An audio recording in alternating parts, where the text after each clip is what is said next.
ওনার সাথে ওনার চ্যালেঞ্জ শুরু হয়ে গেছে সাকিব ভাইয়ের সাথে, কারণ সাকিব ভাই এর আগের ঈদে তুফান দিয়েছেন। সো এবার বরবাদটাও আমি যেটা ট্রেলারে দেখলাম এটাও আলহামদুলিল্লাহ অনেক ভালো লেগেছে। আমার মনে হয় যে এবারও অনেক রেকর্ড গড়বে এই বরবাদ দিয়ে।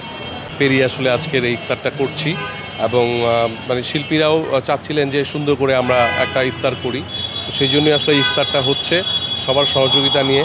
এর মধ্যে অনেকেই অনেক পরিশ্রম করেছেন, যাদের কথা না বললেই নয়।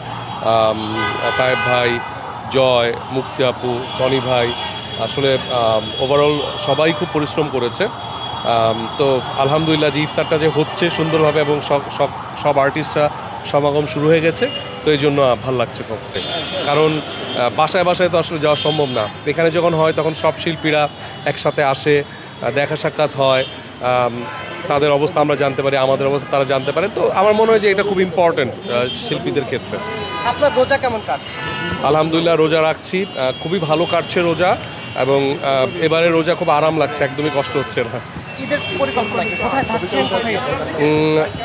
ঈদ তো ইনশাল্লাহ ঢাকাতেই করব, আশা করছি। ঢাকা করবো, হয়তো বা ঈদের পরে কোথাও বেড়াতে যেতে পারি ফ্যামিলি মেম্বার নিয়ে।